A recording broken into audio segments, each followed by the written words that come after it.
Tallinna 60. keskkool avati 1984. aastal piduliku avamisega. Õppimist alustas 450 õpilast 15. klassis. Kooli avamisel lõikas lindi läbi ka direktor Vjatšeslav Kussarov ning talle anti ka hoonevõti. Sel aastal sai alguse ka võimlemispeo traditsioon, mis on säilinud tänapäevani. Algusaastatel kõige rohkem oli siin 1600 või 1700 õpilast. Kool oli 3 vahetuses ja enne kui Mahtra tänava Vene kool valmis sai, olid ka need õpilased siin.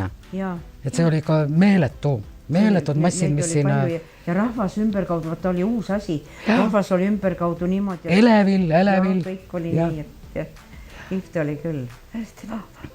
1988. aasta kevadel toimus meie koolis esmakordselt ka traditsiooniline laulu- ja tantsupidu, mille tõi meie kooli Ivi Talimäe. Kuna siin oli suur vene küla ja oli vaja Eesti rahvast niimoodi natuke upitada meie kooli, eks ole.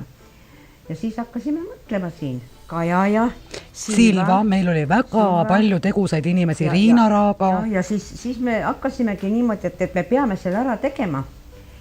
Ja esimene oligi 88. aastal. Kollektiiv oli väga palju, mitu mudilaskoorid, tantsurühmad, need koolis on hästi tegusad. Õpetajate rühm tekkis ka siis just, et ühesõnaga nad esimesel peol nad ei tantsinud veel, siis oli mul veel, siit oli ümberkaudu, Tondiraba koolist oli tüdrukud tantsisid, Riinal oli ju mingi palju rühmi, Riinal oli mingi majavalitsuse rühmad olid meil veel. Ja sellest tuli ka traditsioon, et edaspidi, et kõik Lasnamäe koolid võtsid meie Lasnamäe laulupeost osa. Seda mäletab palju need osa, igavene ports oli, see oli seal maja ees, koorid laulsid treppide peal, pingid olid seal muru peal, tantsijad tantsisid siis selle vahel seal asfaldi peal.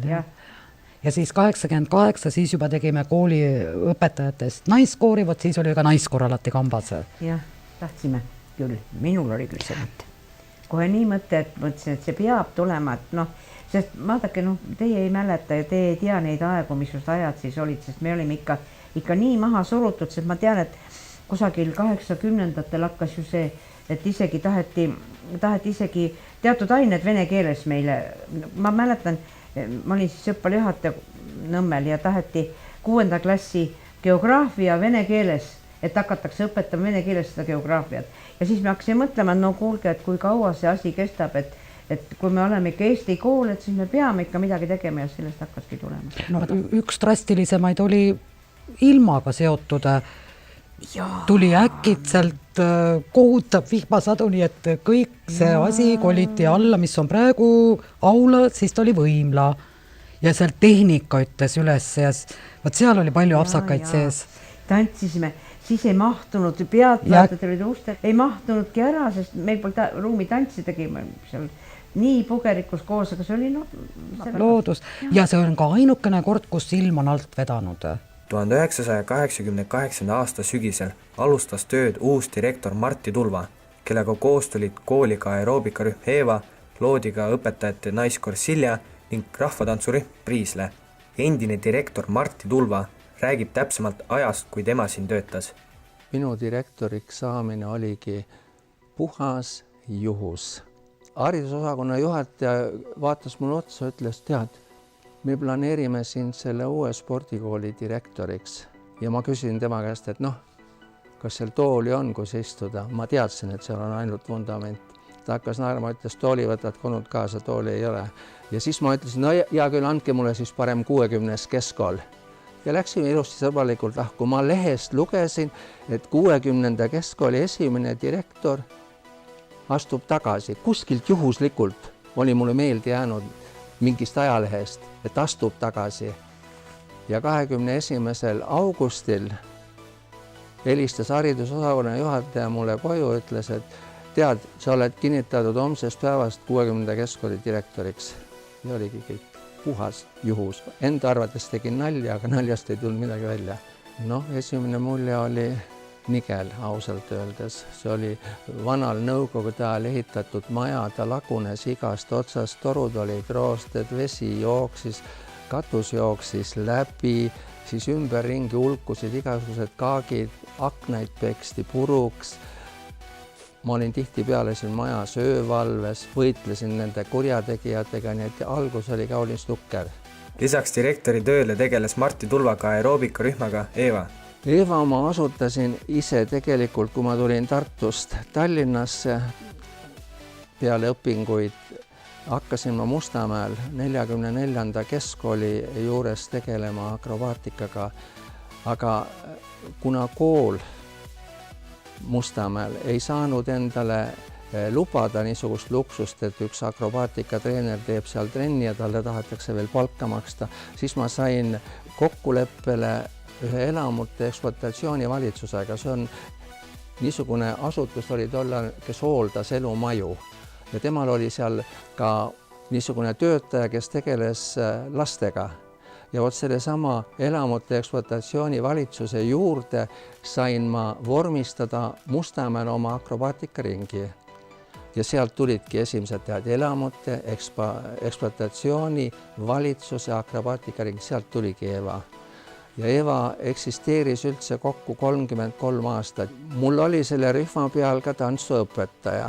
Tema tõi ka oma lapsed mulle trenni ja selle kaudu ja siis hakkas temaga tegelema, nii et me tegelesime Tiina Aasmaniga kuni siin töötamise aja lõpuni. Haatse tallas on meie koolis siiani tegutsev käsipallimeeskond, mis oli ka kunagi üks Eesti suurimaid. Käsipallimeeskonnast räägib täpsemalt poiste treener Jüri Lepp. Mu poiss on 1983 sündinud ja ta astus siia esimesse klassi ja siis Kuristiku gümnaasiumi õpetaja Anette Puussemp otsis siis sellele poiste klassile mingisugust tegevust ja vaadates siis klassipäevikud nägi, et mina olen treener ja helistas siis mulle, et kas ma oleks huvitatud poistele siin trenni andmast ja veidi mõtlesin, otsustasin, et võiks proovima hakata ja nüüd olen 80 aastate lõpust olengi jäänud siia treeninguid läbi viima. No nimi on iseenesest nagu hästi lihtne, et HC tähendab siis nagu Handball Club, on siis käsipalliklubi ja tallas on siis esimene osa on Tallinn ja teine osa on Lasnamäel. No täna on muutunud see, et HC tallas suuremad grupid on meil Tallinna spordikooli all, et see on kindlasti nüüd viimase 2 aasta kõige suurem muutus meist. 1993. aastal sai meie kool endale oma hümni. Kuna teistel koolidel kõikidel oli, no kuidas siis meil oli juubel tulemas, 15. Ja me olime ennem proovinud noore lootust andva helilooja Mart Siimeriga, aga tema kirjutas meile nii raske hümni, et lapsed ei laulnud ära seda, see oli liiga raske. Maksime selle eest nii rasket raha, selle hümni eest ära ja ei laulnud ära ja siis hakkasime ise. Ja Ivil olid sõnad oli tulemas. Ja siis natuke tegime seal midagi ringi ka. Lühemaks. Ja siis Kaja tegi viisi ja nüüd on ta niimoodi tulnud. Kooli ajaleht Kresku alustas tööd 1994. aasta sügisel. Kreskust räägib lähemalt Priit Ratassepp. Ajaleht sündis juba enne, kui mina siia kooli tulin ja nii palju, kui ma tean, siis, et kui ma eksi, Krista Nõmmik oli siis meie koolis veel õpetaja ja kuidagi siis tekkis mõnedel õpilastel idee, et võiks meie koolis olla ajaleht ja Elvis Joakit oli üks nendest ja nad olid siis tõesti nii aktiivsed, et õpetaja Krista Nõmmik minu teada suhteliselt vähe natukene nõuga võib-olla toetas ja aitas võib-olla neid tekste üle lugeda, aga see oli puhtalt õpilaste enda initsiatiiv, nii et ja niimoodi ta tekkiski. Legend räägib, et Elvis Joakit, lehe esimene peatoimetaja, võttis lahti Anton Hansen Tammsaare romaani Tõde ja õigus esimese osa, pani silmad kinni, pani näpu sinna kuskile esimese, juhuslikult avatud lehe peale ja seal oli sõna Kresku. Aga Kresku tähendab tegelikult hobuse saani teisaldatav seljatugi. Nii et sealt see Kresku tuli ja ta kõlab natuke kuristikuga ka ühtemoodi ja see Kresku on siis jäänud siiamaani. Heli Paju on meie koolis pikka aega töötanud eesti keele õpetaja, kes alustas tööd 1986. aastal. Õpilased olid ikka erinevad. Et oli igasugust kontingenti, kes ei tahtnud väga õppida. Hästi palju õpilasi oli, klassid olid väga suured. Minul isiklikult oli tunde väga palju, kui praegu mul on ainult 24 tundi, siis oli minul esimesel aastal oli mul 32 tundi. Oi, väga palju muutusi on toimunud. Need ei jõuagi üles lugeda. Esiteks ju aeg on asju pannud paika, sellepärast et ega siis ei olnud e-kooli, siis ei olnud arvuteid, siis ei olnud selliseid projektoreid. Ikka õpetaja töövahend oli kriit ja tahvel ja õpik. Ja kui sündmustest rääkida, siis varasematel aastatel, mitte päris just ütleme kooli algusaastatel, aga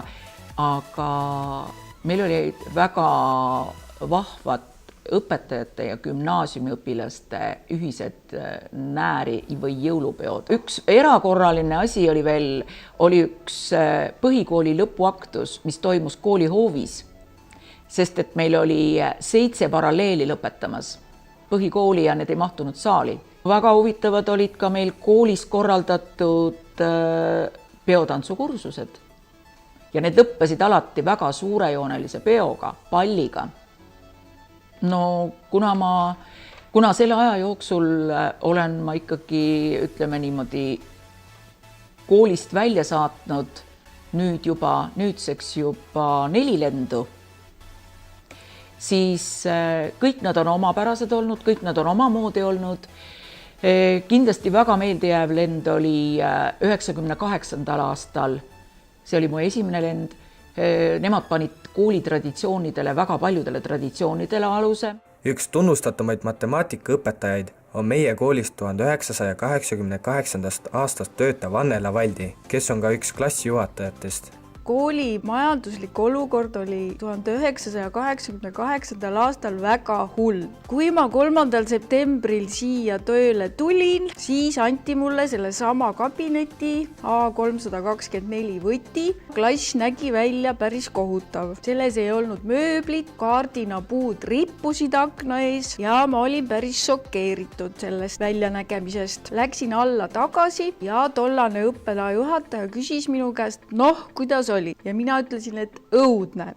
Ja selle peale ütles õppealajuhataja, mis te ootasite, et teid siin palmnurgas ootab? See oli minu esimene mälestus sellest ruumist. Õppesüsteemis on muutunud väga palju ja ma ei oskagi öelda, kas positiivses või negatiivses suunas. Siis, kui ma alustasin, keskenduti rohkem õppetööle tunnis, kodus, siis nüüd on õppetöö läinud väga palju ka väljaspoole klassiruumi, mis tähendab seda, et sellistes õppeainetes nagu matemaatika, füüsika ja teised loodusained, kus programmid on läinud väga mahukaks, tekib väga pingeline olukord, et harjutamiseks jääb vähe aega. Siiri Ajast on meie kooli õppealajuhataja, kes on siin koolis õppetööd koordineerinud juba mitmeid aastaid. Mina sattusin Kuristiku gümnaasiumisse niimoodi, et tollane direktor Martti Tulva helistas mulle ja küsis, et kas ma ei tahaks tulla siia kooli õppealajuhatajaks. Ja nii tulingi. Kuna ma enne töötasin ka Lasnamäel, siis ma olin Laagna gümnaasiumis, et selles mõttes mul oli siin majas päris mitu tuttavat inimest, kes enne olid minuga koos töötanud näiteks. Et ma ei tulnud päris tundmatusse kohta ja kuna ajalooõpetajatega enne suheldes, siis ma olin siin majas ka käinud. Aga muidugi oli hoopis teine tunne tulla siia siis niisugust, ütleme, tööd organiseerima ja koordineerima, et see ei olnud päris tavaõpetaja roll, mida ma tegema hakkasin. Tähendab, tegelikult mina julgen öelda, et õpilane oli ikkagi õpilane minu jaoks, nii nagu ta seal Laagnas oli, nii olid nad ka siin. Ja võttis muidugi natuke aega enne, kui siis mul tekkisid omad õpilased, kellele mina tunde andsin. Ja mul on väga hea meel, et mul on ikkagi võimalus olnud tunde anda, sellepärast, et siis on suhe õpilasega hoopis teine. Kindlasti on muutunud on ikkagi väga palju, sest ma olen siin ikka ka juba natuke vähem kui 20 aastat olnud, et õudselt ruttu on aeg läinud. Aga palju on muutunud. Tehniline pool, need arvutid ja projektorid, mida tollal üldse ei olnud, siis mis uuendusi on siin ju aegade jooksul olnud, küll olid siin põhikoolis eraldi, oli humanitaar, reaal ja tavaklass, nüüd on jagatud õpilased teatud ainetes, gruppidesse hoopiski. Mis on kindlasti juurde tulnud, igasugused need valikained, mitmete võõrkeelte õpetamine, et see kõik on ikkagi sellel ajal nüüd siin toimunud. Mis ma võin öelda, et meil on olnud väga toredaid õpilase esindusi, siis nimetati õpilase omavalitsusi. Nad ongi korraldanud, on näiteks, ütleme, lisaks niisugustele traditsioonilistele õpetajate päeva organiseerimisele või siis, see on küll mitte aastat tagasi, aga oli 10. klassi vastuvõtu juures, siis nemad osalesid katsetel. või selle, ütleme, vestluste juures õigemini. Nii, ja vestlesid nende kandidaatidega. Esimesed arvutid tulid meie kooli 1996. aasta sügisel. Esimestest arvutitest räägib lähemalt kooli esimene arvutiõpetaja Leho.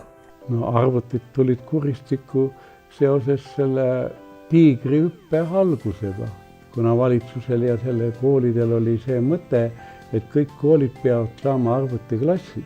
Ja kui oli see kuulda, et tiigrihüppes on arvutid, siis me helistasime ka siin haridusametisse, et meie tahaksime ka saada arvutiklassi omale. No. Ja kui ma olin siis selle direktor Tulvaga nende akrobaatidega laagis, siis äkki helistati Tulvale mobla peale, et arvutid tulevad. See oli augustikuusest. No siis sõitsime Tulva autoga kooli, võtsime vastu ja panime alla sinna ruumi. Mul oli seal üks ruum, kus kooli kõik varandus ja paljundus seisis. Ja panime need ära ja siis läksime tagasi, viisime laagri lõpuni. Ja siis hakkasime organiseerima, et kuidas neid kasutada. Ruumi ei olnud, klassi ei olnud, kõik oli ette valmistamata. Siis sinna samasse ruumi kuskil 25-26 ruutmeetrit me panime püsti 6 arvutit. Ja 10. klassi lapsed, 2 klassi hakkasid käima siis mul seal all arvutite õppima. Ja siis nii me siis neid tunde läbi viisime, kuni uuel aastal võtsime ühe klassi taga 3. korrusel ja seal tehti remont. Ja siis me panime sinna ka 10 lauda, 10 arvutit, 1 arvuti oli meil enne kooli ostetud juba, mida kasutas ajalehe toimetus. Ja nii meil arvutiklass sai ja see 1 arvuti jäigi alla sinna ruumi ja alt arvutist võis täielikult näha, mis klassis tehakse. Ja raskusi oli muidugi sellega, kui internet tuli. Siis kõik tahtsid, poisid tahtsid mängida, mänge tõmmata. Sai mitu laupäeva, pühapäeva, et jälle ära installida 10 arvutit. Ja siis poeg avastas, et ta saab klooni tuua. Alla panime siis klooni sisse ja läksime, panime selle tööle läbi võrgu. Kõigile arvutisse panime flopid sisse, kustutas kõik maha, mis seal sees oli ja pani uuesti peale. Tunni ajaga sai lihtsalt kõik ära teha. 1996. aastal tekkis Ivi Talimäel mõte luua kodukoha muuseum. Muuseumist räägib Priit Ratassepp. Kunagi töötas meie koolis selline kihvt inimene nagu Ivi Talimäe, kes on hästi mitmekülgne ja tema siis otsustas, et tema teeb meie koolimaja väikeste poole peale muuseumi toakese. Miks just Ivi Talimäel selline mõte tekkis? Väga lihtne. Nimelt tema oli kunagi ise Kuristiku küla elanik. Ta elas väikse lapsena natukene aega Kuristiku külas. Tal olid isiklikud mälestused selle külaga. Ja siis Ivi Talimäe otsustas seda mälestust niimoodi säilitada ja tegi sellise muuseuminurga. Kui kool läks remonti, siis otsustati, et tuleb see muuseum hoopis suurte poole peale. Ja siis olin mina selle peamine tegija, mind abistasid siis ajalooõpetajad ja siis see muuseum sai natuke täiendust, see natukene muutus ja ütleme, väljapanek sai ka suurem, ütleme, kui vanas muuseumis.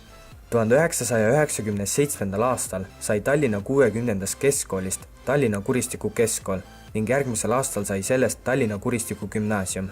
Nime muutusest räägib rohkem Ivi Talimäe. Ai.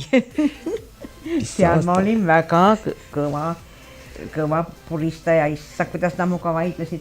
Tähendab, kuna see on Mustakivi, see on ju Mustakivi asum nagu siin, eks ole.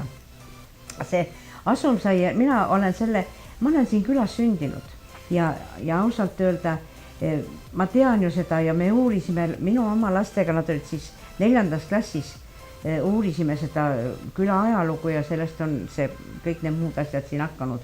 Ja peale selle, siis mõtlesin, miks pärast siis ühe talu järgi nüüd peab tulema siis see kooli nimi Mustakivi. Mäletad, mina ajasin peale kogu aeg, et tuleb Kuristiku. Õpetajad ütlesid, ei tule mingi Kuristiku, mis sa räägid Kuristiku, me lähemegi Kuristiku siis. Et et niimoodi, mingit Kuristiku me ei lähe ja on siis mindud Kuristiku, ei ole ju. Võitseb kõik kenasti edasi. Et sellega ma ikka hirmsasti vaidlesime selle nime pärast ja jäi ikka Kuristiku. Enne sajandi vahetust tehti koolis remont, mille käigus vahetati välja kõik kooli aknad, värviti üles seinad ja renoveeriti spordikompleks. Kuristiku gümnaasiumi 15. juubeli puhul toimus aastal 2000 suur kontsert Sakala kultuurikeskuses. Me imestasime, et üks Lasnamäe kool lubatakse Sakalasse oma juubelipidustust pidama. Meil oli päeval tegime proovi ja ma nii mäletan, kuidas helitehnik suhtus meisse väga abika-mokaga. Tuleb mingi Lasnamäe kool ja mida number edasi seal proovis, kuidas tal läks nägu särama, et meid võeti ikka väga kenasti seal vastu. Ja seal oli ka hetkega, kui õhtul läksid uksed lahti, oli see saal punnis täis ja siis meil tekkis mure, et kas me mahume kõik ära. Ja see korraldus tänu nendele ka Lasnamäe laulu- ja tantsupidudele, majarahvas kohalikud olid väga üllatunud, et kuidas nii ladusalt kõik teavad, kes läheb, kes viib, kes toob, et kõik need liikumised, et seal alailma ju tekib, kui vaatad kontserti, tekib mingeid seisakuid, aga et see on nii välja timmitud. Meil oli tore direktor Martti Tulva ja tema arvas, et võiks ka lauluväljakul teha selle ürituse, aga siis me tõmbasime tibakene hoogu maha. Üks pidu on muide meil olnud ka Lindakivis ju. Ja Salme kultuurimajas on olnud. 2000. aastal sai alguse ka Lasnamäe koolide iga-aastane Halloweeni kõrvitsete lõikamine. Kuristiku gümnaasium sai endale 2000. aastal oma kodulehe. Õppeaastal 2001-2002 sai alguse Lasnamäe koolide aeroobika missi ja misteri valimise traditsioon. Samal ajal tekkis Leho Jõeoru juhtimisel kooli esimene Kaidi Salk. Oli üks sugulane Jüri ja tema oli Kaidi juht ja nemad tegid siis vabariiklikku Kaidi laagrit Hiiumaal. See oli aasta 2002 ja palusid, et aidata, kuna me olime 99. aastal ostnud kooli korralikku võimendi sellel ajal, 4 valjuhääldajat, pult, kassett mahamängija, CD mahamängija, et kas see saaks helitehnikat tulla Hiiumaale. No tulime. Kuna me olime ostnud ka esimese digifotoaparaadi, võtsin selle kaasa, siis all oli mul arvutikomplekt, tol aja kohta normaalne, koos printeriga. Ma võtsin selle ka kaasa ja kogu selle täiega sõitsime Hiiumaa laagrisse. See laagri kestis seal kuskil nädal aega ja mis mulle seal meeldis, seal oli kuskil üle 160 lapse. Ja nad olid kuidagi teistsugused lapsed kui siin koolis. Ja siis mõtlesingi esimesse klassi, rääkisin tütrega, et võtame, et teeme omale ka Kaidi Salga. Räägitud, tehtud ja kuna mul oli üks tuttav tüdruk, 7. klassi tüdruk, tema oli nõus ka tulema ja siis tuli välja, et tema noorem õde tuli ka meie klassikooli. Ja siis palusime Jüri Kaide, et tulge lastevanemate koosoleka tutvustama kaidlust. Ja nad tulidki ja tutvustasid ja siis tuli meile 3 poissi hoopis oli ju. See oligi meie esimene salk. Kuristiku 20. juubeli puhul koostas Priit Ratassepp kooli esimese aastaraamatu, kus oli kokkuvõtlikult kirjas ka kooli eelnev ajalugu. Koolil on 3 juubeliraamatut olnud, iga 5 aasta tagant on ilmunud. Kõik on erinevad olnud, viimane oli kõige uhkem, värvilisem, kõige suurema formaadiga olid ka ja nad on eelkõige suunatud, ütleme ühest küljest nad on suunatud, et natukene kooli ajalugu säilitada, sest esimeses 2 raamatus on intervjuud õpetajatega, kellest enamik ei tööta enam meie koolis tegelikult ja nad meenutavad mingeid vanu traditsioone või mingeid omaaegseid värvikamaid juhtumeid või sündmusi, nii et mida oleks üldse raske praegu leida, neid inimesi uuesti üles otsida ja küsitleda, et see on üks. Teine muidugi vilistlased ja õpilased ka, loomulikult oma kooli praegused töötajad ja neljandaks siis ka need inimesed võib-olla, kes tahavad meie kooli kohta midagi teada, võib-olla siis näiteks kooli külalistele ka vahel kingitakse seda juubeliraamatut või et midagi saavad siis teada meie kooli kohta. 2005. aasta kevadel ilmus ka esimene kooli videopäevik. See tuli nii nagu Kaiditki läbi juhuse, et oli paar tundi aega mingisuguse lõpuaktuseni ja lauluõpetajad olid hädas ja huvijuht Kristi oli siis, mida me teeme, et lauljad ei tulnud, lapsed ei tulnud kohale, aktus hakka mõne tunni pärast. Ma olin all oma ruumis ja siis ma ei mäleta ise, kas mina või tema ütles, et teeme mingi pildirea ja paneme muusika taha. Ja siis me võtsime kokku, Kristi oli ka, meil digifotokas oli, mul oli endale juba digifotokas ostetud tollel ajal ja käisime kõik üritused läbi ja enamik need pilte mina võtsin maha, olid mul all arvutis olemas.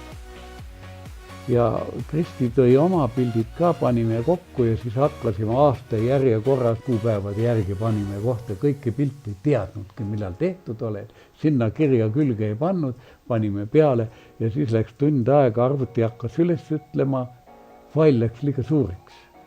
Tollal oli see häda. Aga saime selle muusika taha ja siis oli juba olemas üks ülearvuti koolis ja need panime sinna aulasse ülesse.